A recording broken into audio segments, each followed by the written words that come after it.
I'm Hillary Hendershot, your host, and this is Profit Boss Radio, episode 137.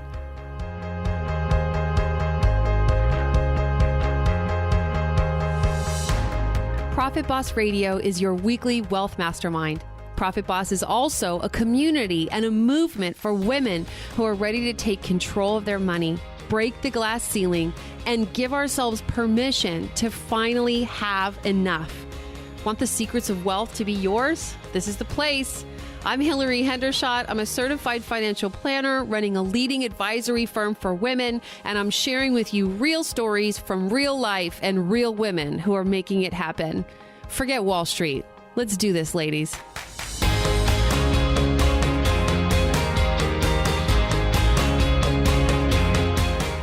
Hey y'all, I'm super excited about today's episode. That I'd pop in with a little introduction. First, a little update about my daughter. For those of you who are subscribers and listen frequently, you know that my daughter is dealing with a leukemia diagnosis, which means the family is dealing with a leukemia diagnosis. We expect her to recover fully, and we're in kind of an intense phase of chemotherapy right now.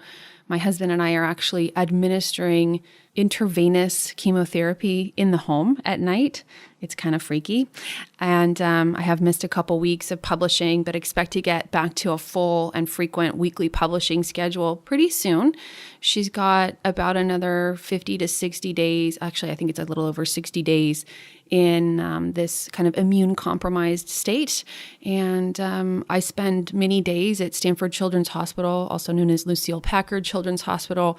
I was there yesterday, pretty much all day. And Harlan is generally happy and spry and giggly, and she likes to cuddle and she likes her tickles, and she's eating plenty. And she has had a little bit of malaise lately, which is really hard for Robert and I to watch. And I admit it's taking its toll on me a little bit. But again, as I always say, I'm grateful for your loyalty. And I know that you keep the show subscribed in your podcast player so new episodes pop up when I publish them. And, you know, I wanted to give you the update because I don't really know any other way to be. It just seems a little inauthentic for me to continue to publish talking about money when something so significant is happening in my family. It would kind of be like stepping over, as they say, the elephant in the room. So today we are talking about financial independence. For those of you who are familiar with the term, the acronym is FIRE, Financial Independence Retire Early. And it's a movement that essentially, you know, look, some people hate their jobs. Some people find that they have passion and drive for what they do for a living, and work feels like play and they're fulfilled by what they do. And for other people, it's not what they want to do with their time. And so with the advent of financial blogs, and one of the miracles of the internet is that we can share what we're doing with people we don't even know. And so you can gather in online communities and talk about the things that you're interested in. And so people kind of share how they've hacked their finances. And this FIRE community is largely about retiring before a standard retirement age of 65, around 65. And so Tanja, the gal we're talking with today, retired at age 40. And kudos to her. And she's an influencer in the FIRE community. And so she talked about a lot of things. And so this is just an intro to talk about some of the topics that Tanja and I touch on. First of all, you should know that there is no difference between financial independence and retirement. Those two terms mean the same thing. It literally is when you can replace your earned income or the money that you need to live a good life with income from your assets or other business interests, and Social Security income could be included in there. So what does that mean? Well, you need to have assets built up in your nest egg or retirement portfolio that can pay you an income. A lot of people relate to residential rental real estate, like that's an income producing asset. I've talked about before on the show that I don't agree that residential real estate, that you being a landlord is the best way for you to retire. It's very rare that people earn more in a real estate investment as a landlord than they would with a diversified portfolio of low-cost stocks. So, in my experience, most people have no idea how to measure the returns from their real estate. And there comes a point when they actually stop caring because the capital gains on a piece of property that has been sitting and growing for a while get to be so high that people don't want to pay to sell. So you might owe $200,000, $300,000, $400,000, $500,000 or more if you sell that piece of property, which is the only way that you can quote unquote liquidate it. The only way you can spend that money. If you have a $500,000 property, you've got $500,000 minus the amount of your mortgage tied up in that house, and you can't spend it. And if someone came into my office and I said, I'm going to take your retirement nest egg and I'm going to put it in something that you can never liquidate or sell even part of to use that cash, the only thing you can take from it is a monthly income that isn't even going to be promised or guaranteed or consistent, they would look at me and say, you're nuts. And they would be right. And yet people all the time, every day, accept those kinds of characteristics in a residential real estate portfolio. Tanja and I talked generally about how they've managed their investments. And it's not my impression that Tanja and her husband leaned heavily on residential real estate. So essentially, how much money do you need in a nest egg? Well, and I think Tanja and I talk about it in the interview, but the quote unquote safe withdrawal rate from a diversified portfolio of investments is, depending on who you read and who you rely on, somewhere between 3 and 4% of that balance per year.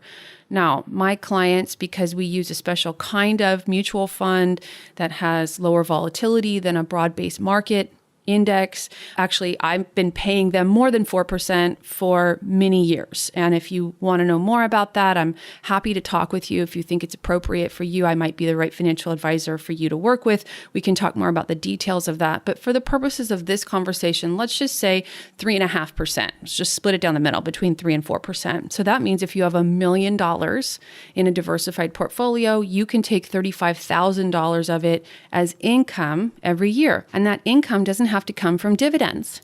Many people have this idea that you only can take income from an investment portfolio in the form of dividends, and that is just not true, okay? Non-income producing stocks can be sold and liquidated to produce income for you. That's what I do for my retired clients, and you can do that for yourself if you wish. I highly recommend that you get professional advice on this. Once you've stopped working, financial mistakes can be irreparable and unrecoverable. So don't take anything in this podcast or anything that I say ever as customized investment advice, okay? This is not for the weak at heart and not for the naive and not for the uneducated. You've got to know what you're doing. But the point is, you don't need a portfolio of dividend stocks and you don't need residential real estate. You don't need to be a landlord in order to retire. A standard, low-cost, well-diversified investment portfolio can pay you consistent income for the rest of your life if you manage it appropriately. So what are the things you need to take into consideration about achieving financial independence?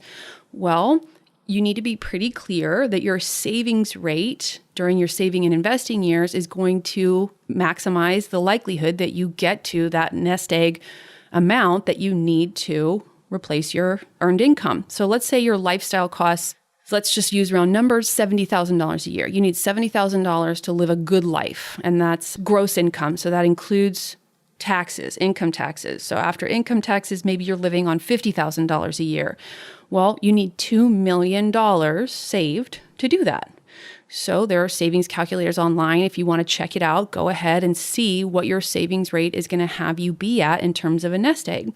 You'll hear Tanja talk about her expected Social Security income. She and her husband are far too young to be taking Social Security yet.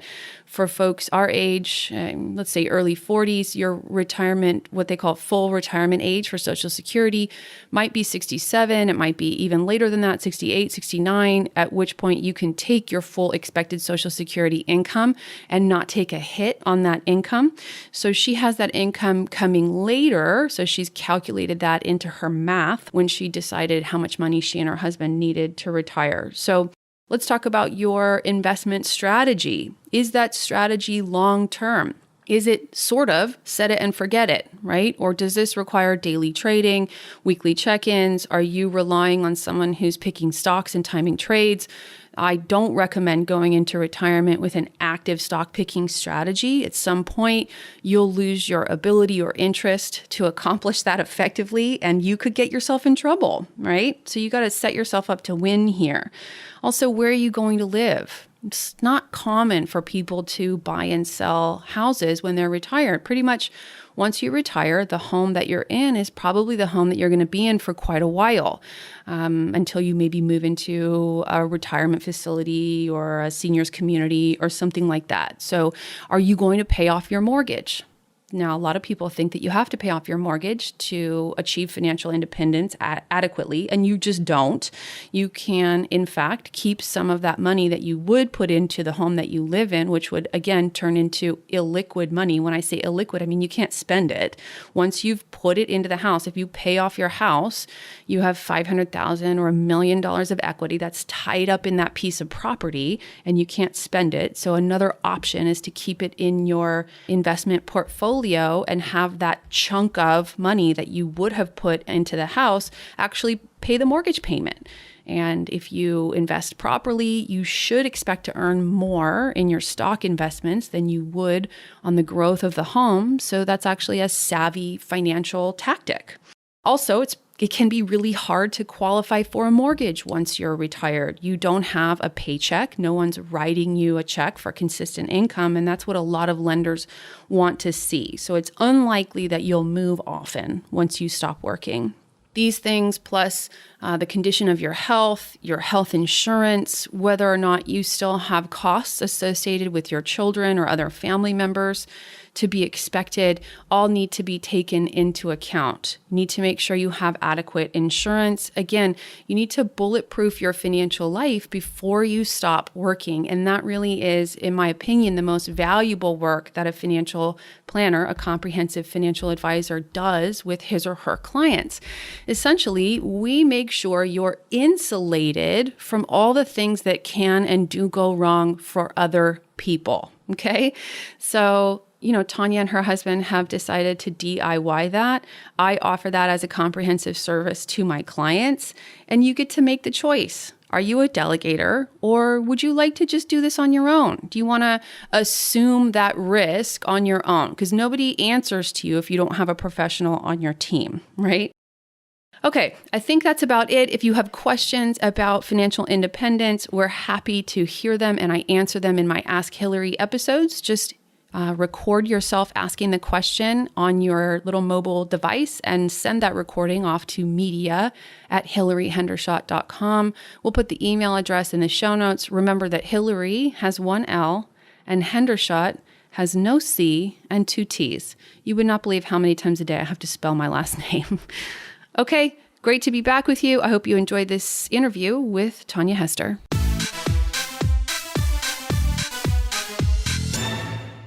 Welcome, Profit Boss, to this episode of Profit Boss Radio. I'm excited to have on the show Tanja Hester. Tanja worked as a consultant before retiring at the age of 38 to live a life of adventure and creativity with her husband, Mark Bungie. She's the writer of the award-winning blog Our Next Life. She's an influencer in the FIRE, Financial Independence Retire Early movement. She's a columnist for MarketWatch and co-host of the Fairer Sense podcast about women and financial equality. She spent most of her career in Washington, D.C. and Los Angeles, and she now lives in Lake Tahoe with Mark and two dogs. Welcome to the show, Tanja. Thanks so much for having me. I'm thrilled to be here. Yeah. So you are quite literally the first member of the FIRE community I've had on Profit Boss Radio. So this should be a fantastic, really interesting conversation. So you retired at the age of 38. How long have you been retired now? It's been just over a year at this point. So that was at the end of 2017 that Mark and I quit our jobs. 1 year. Okay, perfect. So how did all this get started? At what point did you go from being a person who was on that traditional treadmill to being someone who was going to light a fire under it and get retired early? How did that happen? We started saving really aggressively for early retirement about 6 years before we quit. So end of 2011, start of 2012. And for us, there wasn't a single light bulb moment that said, hey, we could retire early, let's do it. It was more kind of a cumulative realization of we'd both been on the fast track in really great careers for companies we both really loved and clients who we loved. So we felt really lucky in that way, but we kept seeing how with each promotion, we were always expected to work more, never less. Mm-hmm. And even as much as we loved the work, it was sort of preventing us from being able to do anything else in life. We are both really outdoorsy. We always loved going to the Sierra Mountains in the summers to backpack and hike. And in the winter, we'd go and ski a lot. And we used to do that a ton earlier in our career. But as we kept progressing, we realized like, oh, this just is not happening anymore. We always have to be reachable. And added to that was the fact that my dad has a neuromuscular disability that's related to a genetic connective tissue disease. We didn't know about the connective tissue disease at the time, but we knew that I might have sort of the same fate that he had that forced him to retire unwillingly, I will say, in his early 40s because of his condition. And so knowing that that might be in my future added this extra kind of like, I call it my alternate biological clock of the one saying, like, you can't put everything off in life until your 60s, because I don't know how mobile I'll be at that point. And for someone who loves to climb mountains and ski, like having mobility is really important. So kind of the combo of those of realizing like, okay, we're not actually getting happier as we earn more money. We're not having time to do the things we love. And I might not have endless time myself to enjoy the things I love. All of those kind of cumulatively added up to make us go, hey, like, why would we keep doing the same thing and keep spending more if none of that's making us happier? Why don't we try to look at something else? And so, yeah, that was about 6 years before we retired early, which at the time we didn't have a specific savings plan. We just started saving more aggressively, and we kind of built the car as we were driving. We kind of built that plan over the course of the time we were saving. Okay. And so around 2011, you make this very savvy, very wise lifestyle choice. And so how do you alter your savings plan? How much of your were you married at that time? Yep. How much of your marital annual income did you start to save? When we started saving, it was probably about half after tax. I don't know the exact figure because I wasn't tracking that stuff very closely in the beginning.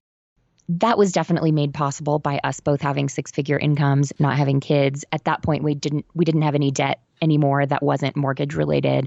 And we had made some, I think, accidentally savvy choices about how much mortgage to take on previously and had some home equity, had some retirement savings. So all that kind of stuff. But what we really focused on doing was just constraining our lifestyle. And that's something that I think is not part of the discussion enough because we're trained as consumers, particularly in the US, to upsize everything. As you earn more, we're trained to buy new cars and move to a bigger house, or like HGTV tells us all we can't live fully actualized lives if we don't renovate every inch of our home. And, like all the things that we used to love to do, we just sort of said like, okay, what if we try to keep our spending level year over year and we focus on earning more and we really lean into our careers, knowing that this is only going to be a discrete chapter of life.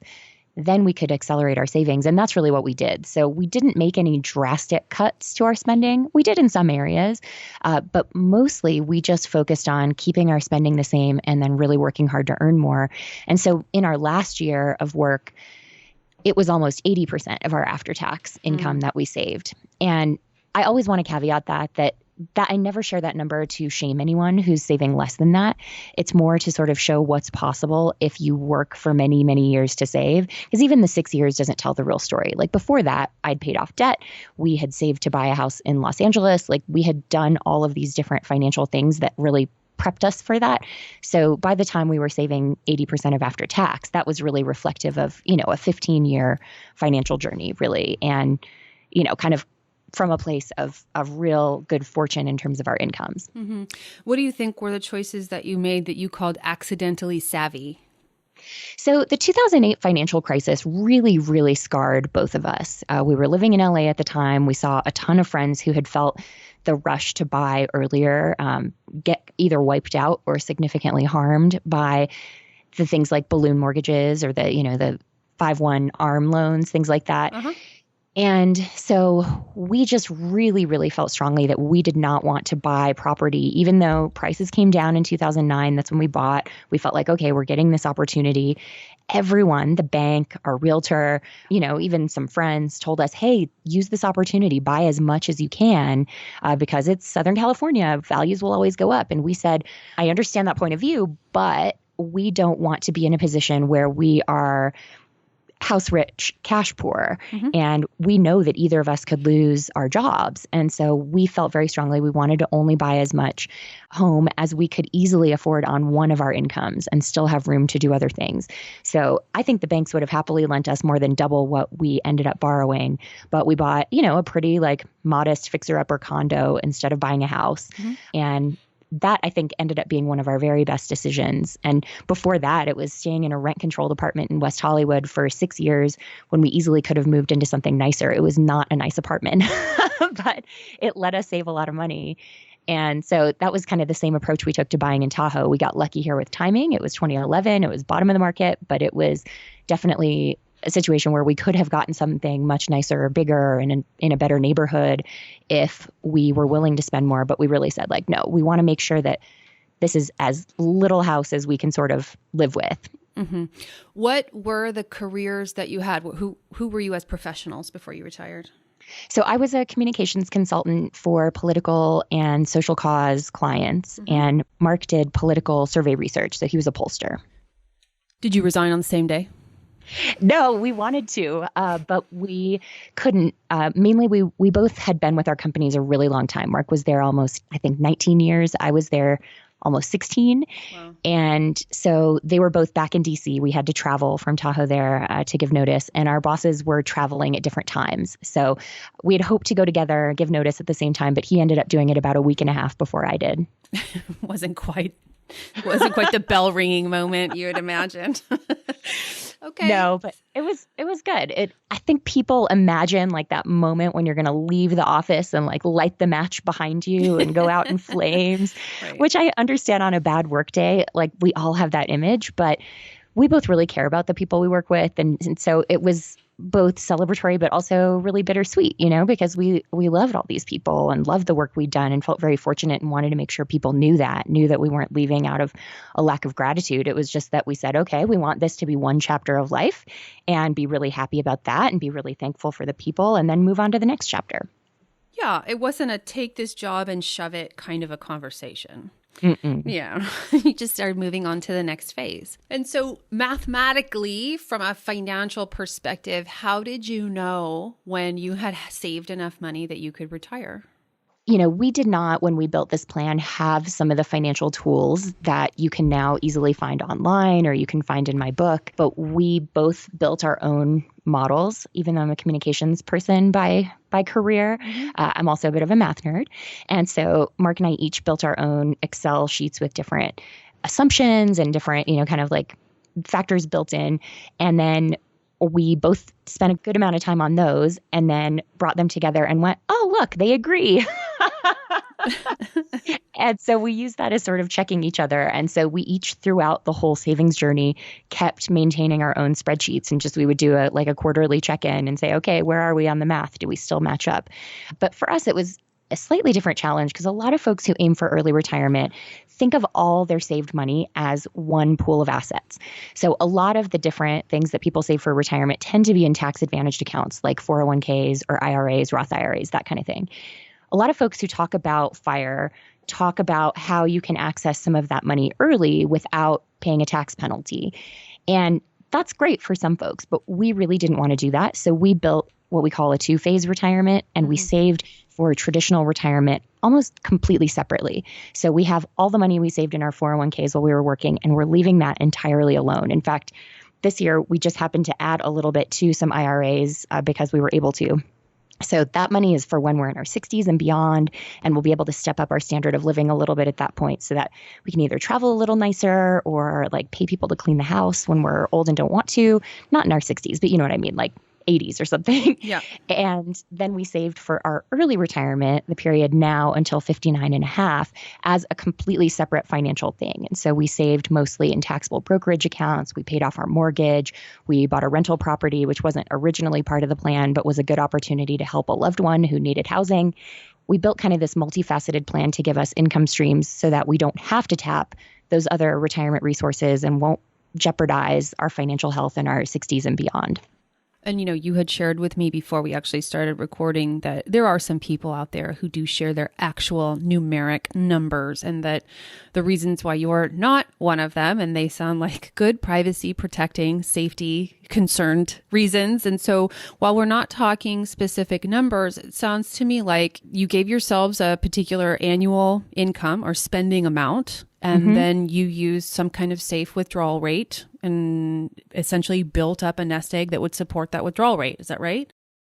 Yeah, that's right. For something like a short-term early retirement, it's a little bit harder to do safe withdrawal rate math. And so you can't necessarily just say, okay, we're going to save X and then withdraw 4% or whatever it is. So we built models that simulate that. But I do think you can simplify that math quite a bit. And there are some good calculators online to do that. But yes, we built overall what I would call a very conservative plan. So I know that a lot of folks believe that the 4% rule is perfectly safe for withdrawing in retirement. But I think with early retirement, you have such a long time horizon and so many unknowns and so many things like healthcare that are increasing in cost at much higher than the rate of inflation, which the 4% safe withdrawal rate relies on everything kind of staying in lockstep with inflation, that I think it makes sense to go more conservative and to oversave a little bit. And you'll often hear with people who talk about early retirement, they'll throw around the number 25X, which is the inverse of the 4% rule. And the idea that X is how much you spend in a year. So you should save 25 times that. And then you can retire, walk away from work, whatever that looks like to you. And that's, I think, a good starting point, but it doesn't give a lot of wiggle room for, like, what if you have a year with catastrophically high expenses early in your retirement and you have to withdraw more and now you've reduced your margin of safety? What if healthcare costs go up a lot? What if Medicare gets trimmed significantly and you need more in your later years? I mean, those are all questions that we just can't possibly answer. And so that's why I argue for something more conservative, like 30 times your annual spending, or even more than that, maybe 30 times plus a contingency. I think it's good to just think this stuff through, because some people are going to naturally be more comfortable with a narrower margin and more risk, and others like me won't sleep at night with that. So it's also just good to know yourself. Yes. So let's actually talk about healthcare. Talk to me about what assumptions you've made and choices you've made about how to get healthcare insurance for yourself over the next 4 to 5 decades. So right now, the Affordable Care Act is in effect. None of us know if it's going to stay in effect, but while it's in effect, and if there's some potential replacement for it down the line, we have the option as individuals to buy exchange healthcare plans. So Mark and I always said it was a non-negotiable thing in our plan. We were always going to buy health insurance. We were never going to risk being uninsured, or, there's some different options in some states, like high risk plans, or some folks we know who are early retired go with the more religious oriented health sharing ministry plans. Oh yeah, I had them on the show as well. I think that's a very interesting option. It is. I mean, it's got some potential drawbacks. I think it's just good to go in knowing what the pros and cons are. It's certainly much cheaper than traditional insurance, in part because it's not actually insurance. So just good to educate yourself on that step. But for us, we said we're always going to buy an exchange plan. We want traditional health insurance. And I will tell you, in California right now, this year, for a 39 and 42-year-old, our full premium for just a regular silver plan is $1,300 a month. So that is a big expense. And it's something that I think folks underestimate a lot. But for us, we just said, okay, we are going to plan for this big chunk of money to go to healthcare every month and build that into our budget and expect that it's going to go up significantly every year. And that's just, like, for us, it was never a question. It's a bummer to look at that money go every month, but it's better than not having insurance. And I guess that payment, well, who knows what Medicare will cost when you and I, we're close to similar in age, turn 65, but obviously then you worked Medicare into the financial plan. We did and we didn't. We don't know what the future holds. And so we actually did not expect Social Security to kick in for us. We hope that it will. And if it does, it'll just be gravy, but we aren't counting that. And likewise, we aren't counting Medicare specifically, but we are counting that if things go sort of market averages or even several points worse over the next 20 years, that by the time we reach Medicare age, we'll be able to double our spending. And so given that we're budgeting in pretty high healthcare costs now, we feel like doubling that will be more than enough to cover whatever the costs are. But it is worth saying that I think most people significantly overestimate what Medicare will cover, and that people's out-of-pocket expenses after Medicare are still very, very high. And so it's important to remember that and not think of it of like, oh, I just can't wait till I get to 65, then I'm set on healthcare, because that is unfortunately not the system we have. And it's hard to know if it's going to get better or worse by the time we're at that age. It sounds like you are fundamentally a very conservative person, and you've taken a very conservative stance on this whole thing, that you have in your opinion, you've oversaved and that you're underspending. And so there's a big insurance policy, an implicit insurance policy in there for you. Yeah, I would say I'm financially conservative. And I don't know that we've oversaved. I hope that we've oversaved. I hope that 10 years from now, we look back and go, oh, we didn't need to work that last year or something. But I'd rather look back and know that than 10 years from now going, oh, why couldn't we just suck it up for one more year and save a little bit more, but give ourselves more peace of mind? I'd always rather err on the side of peace of mind. And if, we get to the end of life and we have a bunch of money to donate to charitable causes, that'll be a big win too. Sure, that would be great. So let's talk about your first year of retirement. What lessons have you learned? What mistakes have you made? How has it been? How much fun have you had? How's it gone? I mean, first off, is it everything you dreamed? It is everything I dreamed in certain ways and not in other ways. But overall, it's wonderful. I mean, waking up every day without an alarm clock will never get old. And I'll be doing something on a random weekday, and then it'll just sort of come to me like, oh, everyone I know is at work right now. And that is an amazing, amazing thing.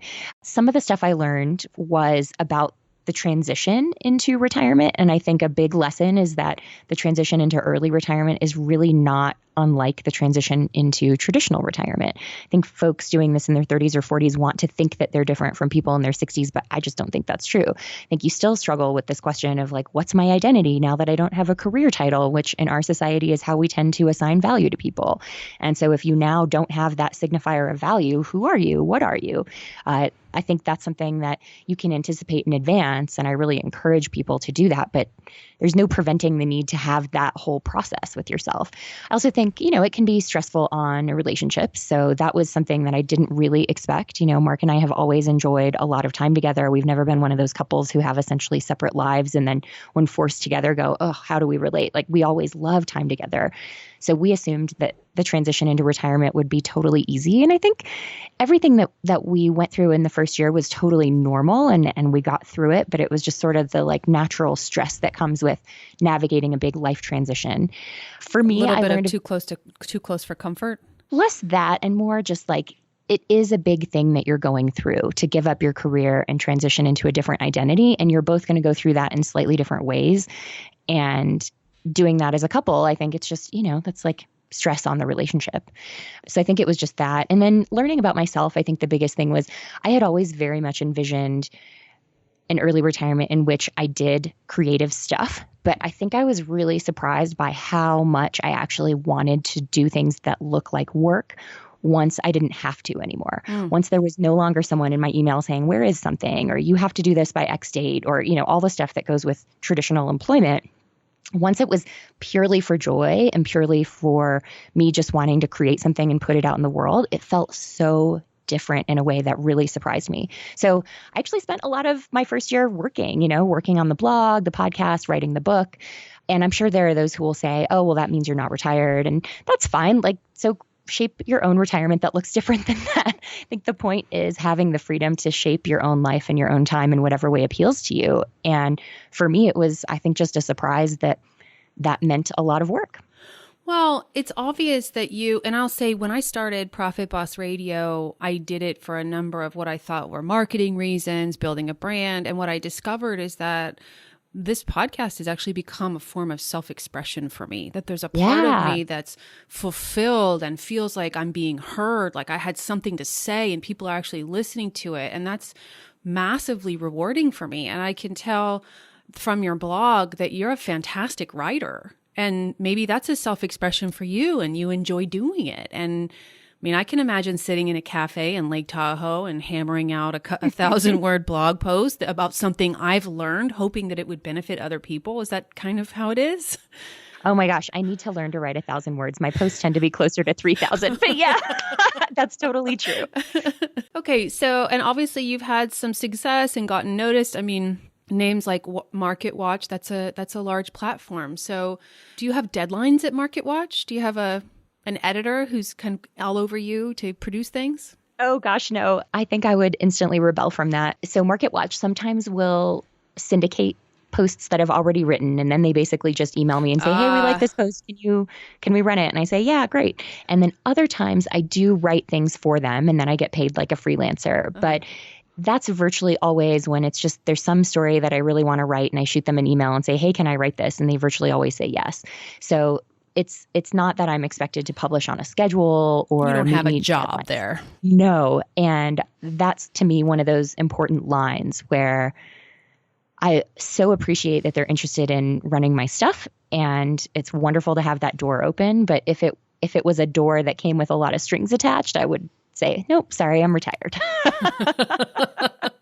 Perfect. So how many trips have you taken? How much time have you spent away from home? Was that even one of your goals? A lot of people, when they think about retirement, they want to travel the world.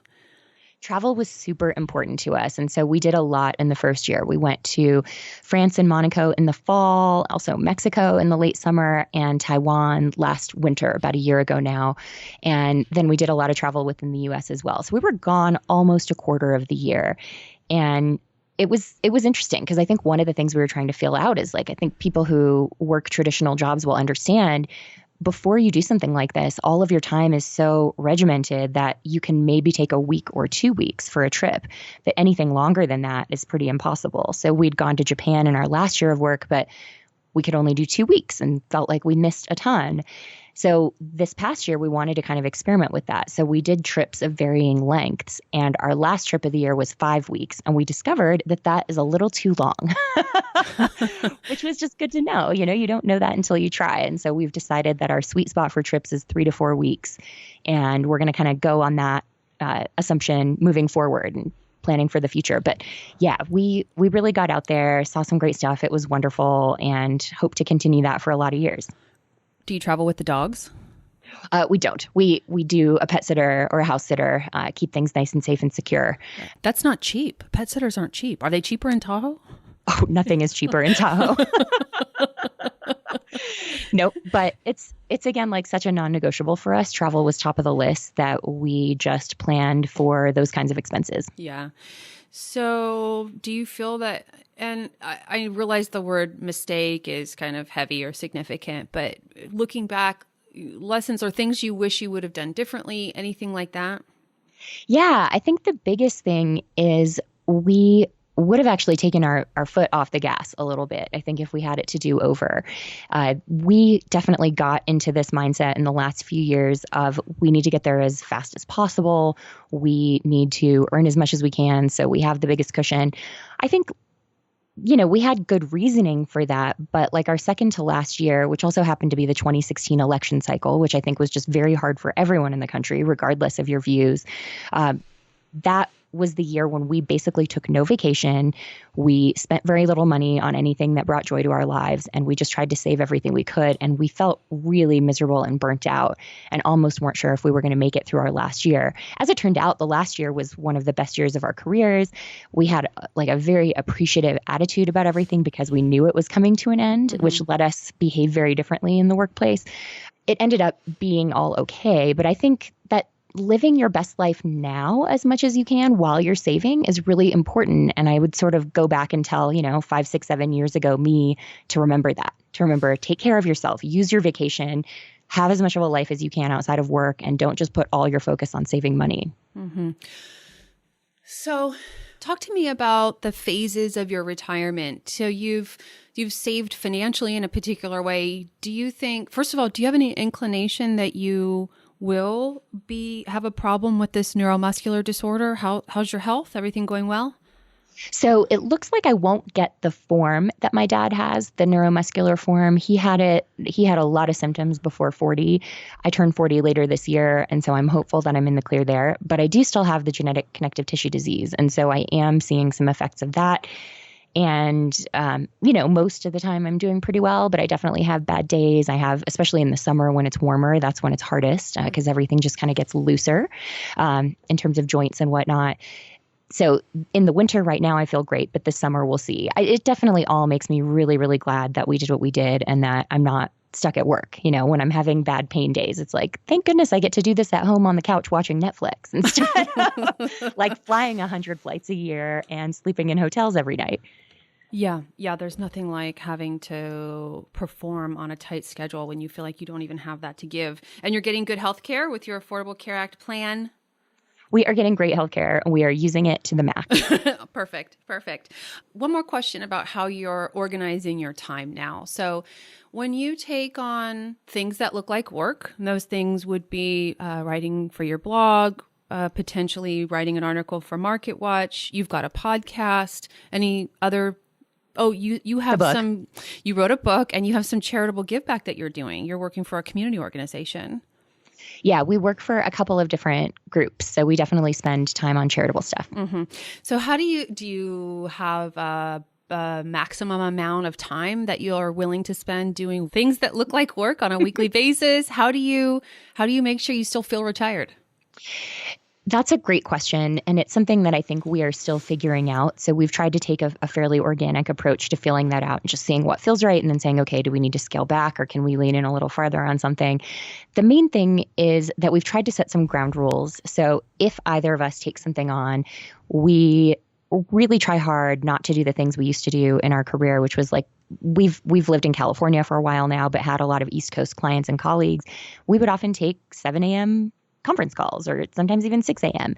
We've said no to all that stuff. So it's like everything has to start at a civilized hour, preferably after 10 a.m. But if possible, even later than that. And then we sort of treat our leisurely breakfast as a non-negotiable to anchor every day and just give us time to start in a non-rushed way, no matter what we're doing. Of course, the great exception is powder days. So if there's 2 feet of snow on the mountain, we'll skip the leisurely breakfast, just head out. But those are sort of the anchoring things. And then beyond that, we're still figuring it out. So I used to be willing to write in the middle of the night, especially for the blog, because that was often my only free time. And I would literally publish blog posts at 2 and 3 in the morning, which now I could technically do because I don't have to be anywhere at 9 a.m. I don't have to be on client calls. Like If I sleep till noon, who cares? It's cool to be a night owl as long as you're well rested. Yeah. But it turns out I'm still a terrible sleeper. Retiring early did not make me an amazing sleeper, much to my chagrin. And so now if I hit midnight and I haven't written a blog post and I'm technically supposed to, I'm putting that in air quotes because it's my arbitrary deadline, not a real deadline. I'll just say, okay, I'm not writing a blog post for tomorrow or things like that. Like if I have an idea for a MarketWatch story, but I don't feel like I have time to write it, then I don't pitch it to them. So a lot of it is just trying to kind of learn the right feel for what feels like too much or what feels like not enough, because I do think it's important to do stuff. And like you said, the creative expression, I don't want to just give up the blog or give up writing. I like having a voice. I appreciate that people are interested in reading it. And that's important to me to maintain, but kind of finding the balance of how do I maintain that without making it feel like a job has been just very much a work in progress. Did you start writing the book after you retired? I did. Yeah. I got the book deal in February of last year, a little after retiring the prior December, and turned in the first. You're a very productive woman. Well, this is the funny thing. It's like, I think everyone should look very realistically at retirement, whether it's traditional retirement or early. And it's like, know yourself. If you're an overachiever and you always have been, and you were when you were 5 years old, then that's how you're going to be in retirement too. And that's always been me. I've just always been someone who had many interests and took on a lot of stuff. And so if that looks like not retirement to someone, then like create a vision for you that suits who you are. But yeah, no, I mean, it was something that I wouldn't have necessarily done that quickly if there hadn't been publisher interest, but I had publisher interest. And so there was some urgency to getting the book proposal done and getting the book deal. But yeah, it ended up being perfect because I think having the book to work on in that first year did help create a little artificial structure in my life that ended up being really helpful as I kind of went through that transition. And now this year, I don't have that same structure because I'm not writing a second book yet, but I feel a little bit better at managing my time. So it was really useful for me too. Mm-hmm. And we'll link to the book in the show notes for today's episode. But it's called Work Optional. So tell us a little bit about the book and who is it for and what do you want people to most learn from the book? Yeah, the full title is Work Optional, Retire Early, the Non-Penny Pinching Way, which I bring up because I think of non-penny pinching as perhaps the most important part of the title. I think that the early retirement movement has gained a reputation for being all about deprivation or extreme frugality. Massive sacrifice. Yeah, or like the idea that if you commute in a car instead of on your bike, that you're somehow a terrible person. I just could not disagree with that more.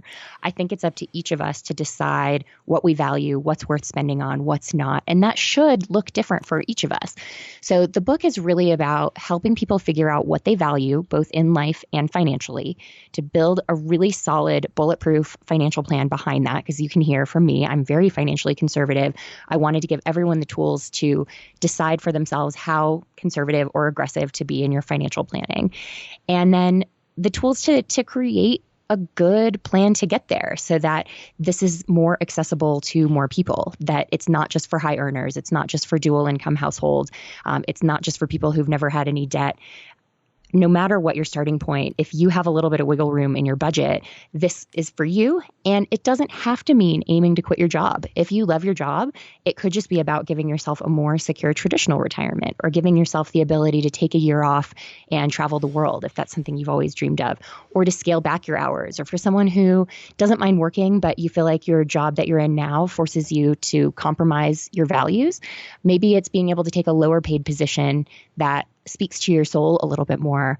Those are all possibilities and different things that we talk about in the book. So it's not early retirement or nothing. It's sort of all the different ways that you can make work more optional in your life. Well, it seems like from the way you've designed it and the way you're talking about it, that it's almost modularized. It's like you could work 25% of the time and be retired 75% of the time, or you could take a year off, as you said, or you can, you can sort of customize it to you. And actually, that's, if I think about it, that's where we started this conversation, which is you have an idea about how to plan your life, is that you should plan it in the way that makes you happy, not subject yourself to a bunch of shoulds and have-tos and sort of handcuff yourself to a life of sacrificing what you want for 30 years so that you can sit quietly in a rocking chair on a wraparound porch come 65. Yeah, I don't know many 65-year-olds who would be happy just sitting in a rocking chair all day.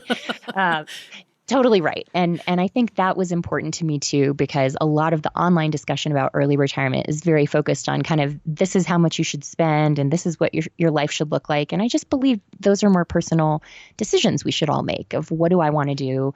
Where do I want to be? What is that going to cost? And also helping you think through different phases of your life. So I think a logical error that is often there in FIRE community discussion is this idea that what you spend at 35 is what you're also going to spend at 70.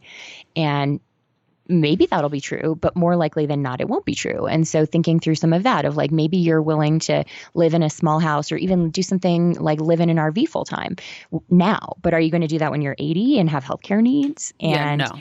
Yeah. And so just thinking through those questions, but making all of those individual choices for yourself. I think modular is a perfect description. Perfect. And also your blog is a resource, and talk to us a little bit about the podcast, because I think your podcast is pretty different from your blog and sort of the message that I mostly see from you. Oh, the podcast could not be more different. The only similarities that we also talk about money, but the podcast is called The Fairer Sense. I do it with Kara Perez, who writes the blog Bravely, and it is all about women and economics. So just one example to kind of illustrate why we saw the need for this podcast is women are often given the advice to negotiate for more money because we all know that there's the gender pay gap and whatever you think are the reasons behind it, we know that it exists. And so women, you see stories all the time that say women need to ask for more, women need to ask for more. But if you actually look at the research, women are asking for more. They are just not getting it. And that tells us that it's not necessarily women, it's the system. And not that women shouldn't keep asking, but that we probably also need to do some systemic change at the same time. And so that to us is kind of what we're about, is we're not going to do the go negotiate for more, because folks like you are doing a great job giving personal finance advice and talking to people who do that. We're talking more about kind of the broader economic picture. And some of it is kind of the ranting stuff that I think women especially feel the need to do. But a lot of it is just kind of examining what is this world we live in and how do we operate within a flawed system. So your audience is more lawmakers.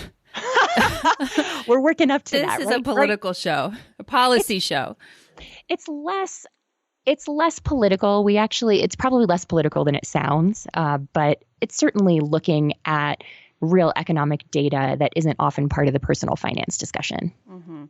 And so as someone who does a weekly podcast, I know that sometimes it is a commitment in my calendar. So is it a weekly show? How do you manage your time around being a podcaster? Scripting episodes or even doing the research can take hours.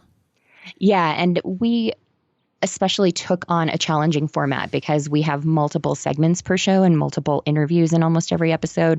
So I would say even more time consuming. We also edit heavily. You didn't make it easy on yourself. Sure didn't. The main way that I balance that, though, is by not doing it every week. So we run in seasons of 10 episodes, and a season of 10 episodes might run over the course of 14 weeks or so, where it's weekly mostly. During that time, we skip a few weeks. And then we've been doing about 2 seasons a year or slightly less.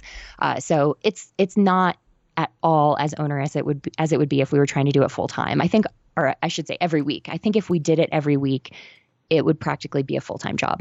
Yes, I can concur. No, it's not a full. No, it's 1 day a week for me. The podcast is 1 day a week. That's 20% of my time. So it's not insignificant. Yeah, no, that's huge. And I think, do you edit also? Because I do edit, and I think that's actually maybe more time consuming. I used to edit. I have an editor. She slaps my hand about twice a month and says, "Stop editing. You have an editor." But I can't help it. I also understand that. Yeah. I do significantly less than I used to, put it that way. Yeah. I've got a good team, but I feel that, especially I'm scrutinized. I'm under high regulation. Everything I say has to be true or not non-compliant, right? So I'm very careful about what I say. I do a lot of research. I do a fair amount of outlining and scripting, and that just takes time. I understand. Yeah. Okay, good. So we are going to link people to Work Optional, Retire Early, the non-penny pinching way. And I do think, I'm pretty sure it was Dave Ramsey who came up with the latte factor, right? And David Bach. David Bach was the one. Yes, I had him on the show. And I think the latte factor is one of the most polarizing conversations in the personal finance community. It's like, should you have to forego your Starbucks or not? And the answer is, well, you either forego that or something else, but you can have Starbucks and still be financially free. You sure can, but you can't also have a fast car and also have the biggest house in your town and all, it's just about deciding what you value and minimizing the costs on the things that you don't. That's exactly perfect and a great place, I think, to wrap up. Is there anything I didn't ask about, or anything you want people to know today? Oh, I think I have talked enough. Tanja, thanks for your contribution on Profit Boss Radio. I look forward to having you back in a couple years, and we'll talk about you settling into retirement in your early 40s and how it's going. Oh, by the way, one question I didn't ask you, was choosing not to have kids part of your retirement conversation? That's a good question. It was not in the sense of like the financial stuff, but all of the life choices, I think, were part of the same conversation. Because I have a genetic condition, I think that probably always in some way told me like, maybe kids aren't for me. So it's not like that never felt like a sacrifice to me. It's also the particular condition I have makes it a bad idea to actually carry a child. So right? I'd be looking at some other option anyway. But I think probably on some subconscious level, I've never wanted to pass on bad genes. And so just never kind of envisioned myself being a parent. So it just all kind of came together. All the arrows were pointing in the same direction. Yeah. And Mark and I were very aligned on that. It's not like I'm robbing him of his dream of being a dad or something like that. We both were really clear on what we wanted to do. Yeah, of course. Of course. Perfect. Well, thank you for sharing openly and honestly with my audience, and really appreciate your appearing on Profit Boss Radio. Thanks so much for having me. This was a blast. I am so excited to announce that the 50K Wealth Multiplier Experience Coaching Program is back, ladies. Do you want to increase your wealth by $50,000 in the next 2 years? Of course you do. Just imagine the peace of mind. Imagine the freedom and security. As successful women, we want to see our work translate to living the life that we want.